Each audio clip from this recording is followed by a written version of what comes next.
Assalamualaikum warahmatullahi wabarakatuh. Waalaikumsalam. Waalaikumsalam, Bro. Yang menjelang sore.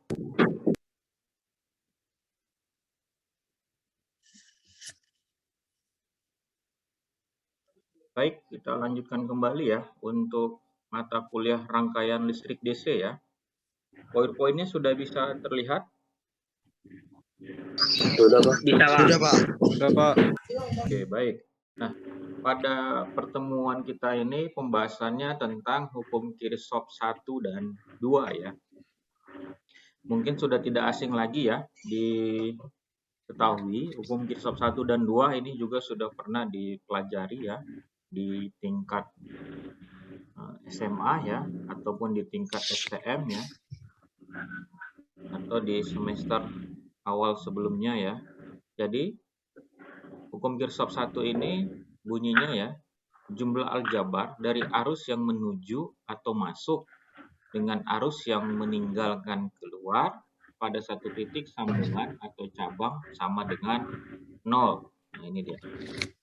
Ini dia jadinya ya. Jadi arus yang masuk ya atau arus yang keluar pada satu rangkaian akan sama dengan 0 ya.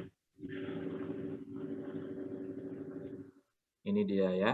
Nah, ini dia gambar rangkaian dari hukum Kirchhoff satunya. Jadi arus yang masuk ke masing-masing cabang dalam suatu rangkaian akan sama dengan arus yang keluar dari rangkaian ini sama dengan 0.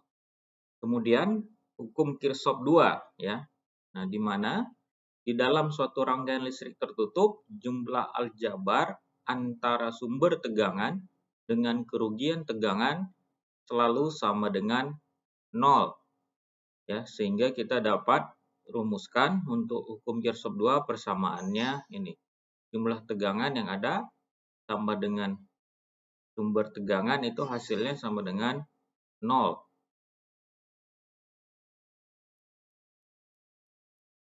Gambar rangkaiannya ini dia. Gambar rangkaian dari hukum Kirchhoff kedua dengan rangkaian tertutup secara sederhana ya. Jadi dalam rangkaian ini ya dapat digunakan persamaan I kali R tambah I kali R kurang E sama dengan 0 ya, di mana E adalah I dikali R tambah R besar tambah R kecil, kemudian I-nya E dibagi R tambah R2, R ditambah R besar tambah dengan R kecil. Ini dia untuk persamaan rangkaian ini. Nah, persamaan yang tadi ya dapat kita tuliskan dengan I kali R sama dengan E dikurang I dikali R. Di mana I kali R ini adalah merupakan beda potensial pada komponen resistor ya.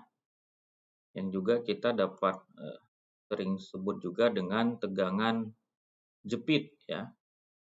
Jadi besar arus listrik yang mengalir menuju titik percabangan itu sama dengan jumlah arus listrik yang keluar dari titik percabangan ya.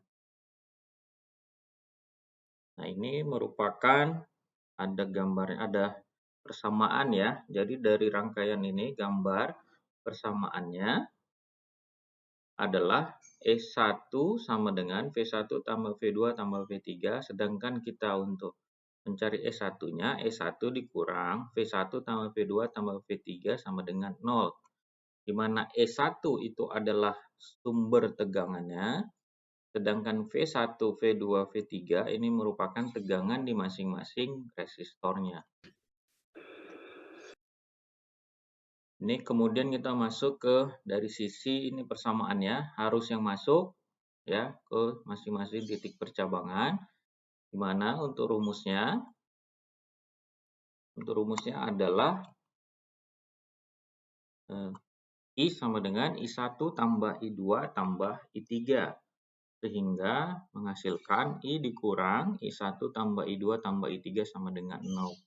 Sedangkan I adalah arus inputnya dalam ampere, sedangkan I1, I2, I3 ini merupakan arus outputnya. Nah, kemudian kita melihat dari sisi gambar ini. ya, di mana gambarnya adalah arus yang ada di A ditambah di B tambah di C itu sama dengan arus yang ada I1 tambah I2 tambah I3. Sehingga persamaannya dapat kita tuliskan IA tambah IB tambah IC dikurang I1 tambah I2 tambah I3 sama dengan 0. Sedangkan IA ini adalah arus input, kemudian I1, I2, I3 ini merupakan arus outputnya. Nah, kemudian kita ambil sampel contoh penerapan hukum Kirchhoff 1 dan 2 di dalam kehidupan kita sehari-hari. Ya, misalnya dalam pemasangan lampu, baik secara seri ya yang kita lakukan maupun juga secara paralel. Di mana ya kuat arus listrik dalam suatu rangkaian tak bercabang itu besarnya selalu sama. Ya, kemudian biasanya ya pada umumnya lampu-lampu yang kita pasang di rumah itu terpasang secara paralel ya. Nah, jika kita mau menyelesaikan suatu rangkaian listrik ya yang banyak terdapat cabang ataupun simpulnya itu dapat kita gunakan dengan hukum Kirchhoff 1 dan 2 ya. Nah, kita ini misalkan ya ada dua komponen ya, arus yang bertemu di suatu titik simpul sehingga menjadi satu ya. Ini contohnya pada gambar di mana arus dari dua jalur menjadi satu ya. Nah, kita masuk kepada rangkaian seri dan paralel ya, di mana untuk hubungan seri itu adalah jika salah satu terminal dari dua elemennya tersambung, akibat arus yang lewat itu akan sama besar. Kemudian yang kedua, hubungan paralel, jika semua terminal terhubung dengan elemen lain dan akibat tegangan di antaranya itu juga akan sama. Nah, ini kemudian ada resistor yang berhubungan secara seri. Ini dia resistornya ada 3, kemudian setelah dihubungkan secara seri menjadi satu ya dari sisi untuk perhitungan. Kemudian hubungan paralel. Nah, ini terdapat tahanannya ada 3 dihubungkan secara paralel. Kemudian untuk menjadi proses perhitungan nilai maka bisa yang paralel kita hitung menjadi satu tahanan totalnya ya. Nah, kemudian kita masuk ke materi berikutnya.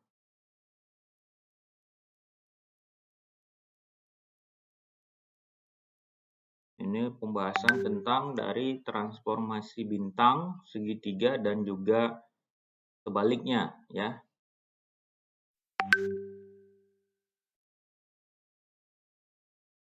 Nah, di mana ya pada transformasi bintang maupun segitiga itu dapat kita gambarkan. Ini adalah gambar dari sisi bintang, kemudian ini adalah dari sisi segitiga.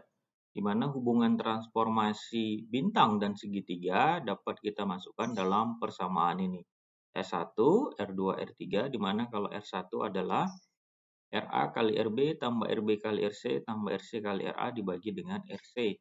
Nah, di mana tahanan yang ada di A, di B, di C itu adalah tahanan pada hubungan bintang.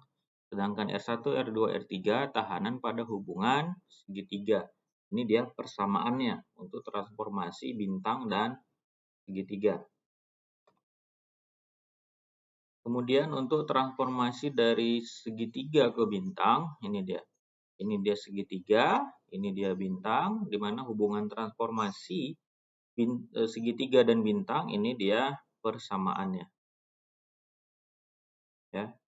Jadi untuk mencari R1-nya sama dengan RA kali RC dibagi RA tambah RB tambah RC. R2-nya RA kali RB dibagi RA tambah RB tambah RC. R3-nya RB kali RC dibagi RA tambah RB tambah RC. Ini dia ya. Itu hubungan transformasinya. Nah, kemudian kita